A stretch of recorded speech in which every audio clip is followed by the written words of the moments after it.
Bonjour à tous et bienvenue aux vidéos sur le rapport de l'USDA sur l'offre et la demande dans le secteur des grains pour le mois d'octobre 2020.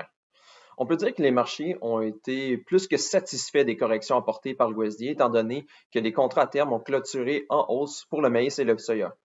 Ils attendaient à un certain rétrécissement des stocks aux États-Unis étant donné que les données en date du 1er septembre 2020 ont été dévoilées la semaine dernière, mais ils ne s'attendaient pas à ce qu'elles soient aussi basses nous ramenant à un niveau précédant la guerre commerciale.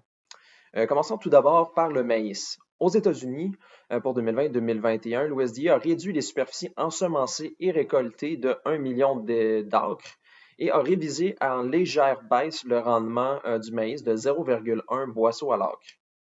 Par conséquent, la production, elle a fléchi de 178 millions de boisseaux. La demande en maïs, elle, a reculé de 100 millions de boisseaux à cause d'une réduction de 50 millions de boisseaux pour la consommation animale et pour la demande de l'éthanol.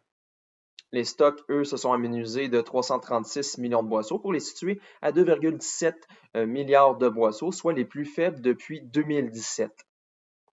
Le prix moyen, lui, s'est redressé de 10 cents US le boisseau pour s'établir à 3,60 $ US le boisseau. La récolte mondiale pour 2020-2021 a diminué de 3,56 millions de tonnes, car la baisse de 4,52 millions de tonnes aux États-Unis et de 2 millions de tonnes en Ukraine a été compensée par une augmentation de la production dans plusieurs pays d'Afrique. Au final, les stocks mondiaux, eux, ont été réduits de 6,34 millions de tonnes. Pour ce qui est du soya, tout comme pour le maïs, l'USDA a réduit les superficies ensemencées et récoltées, cette fois de 0,7 million d'acres, et a laissé intact le rendement. La production, elle, s'est inclinée de 45 millions de boisseaux. Les exportations, eux, ont été renforcées de 75 millions de boisseaux, et par conséquent, les stocks, eux, ont été réduits de 170 millions de boisseaux, afin de les établir à 290 millions de boisseaux, soit les plus faibles depuis 2015. Le prix moyen, lui, s'est redressé de 55 cents US le boisseau pour se situer à 9,80 $ US le boisseau. À l'international, pour 2019-2020, on note une correction à la baisse de 0,6 millions de tonnes des importations chinoises, s'établissant maintenant à 97,4 millions de tonnes. Pour 2020-2021, la Chine a accru ses importations de soya de 1 million de tonnes pour atteindre les 100 millions de tonnes, soit le record de tous les temps. Les stocks mondiaux, eux, ont fléchi de 4,89 millions de tonnes en raison principalement des États-Unis et de la Chine. Aux États-Unis, le rendement du blé pour 2020-2021 s'est incliné de 0,4 boisseaux à l'acre, entraînant ainsi une diminution de la récolte de 12 millions de boisseaux.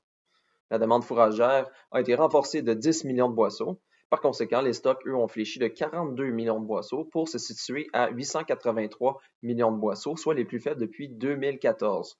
Le prix moyen, lui, s'est apprécié de 20 cents US le boisseau pour se situer à 4,70 $ US le boisseau.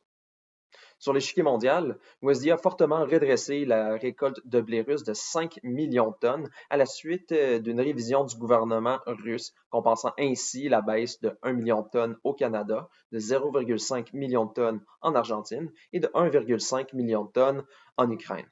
Les stocks mondiaux se voient alors renforcés de 2,08 millions de tonnes.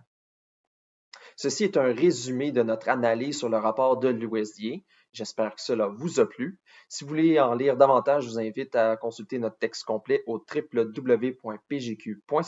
Je vous donne rendez-vous dans un mois pour l'édition de novembre.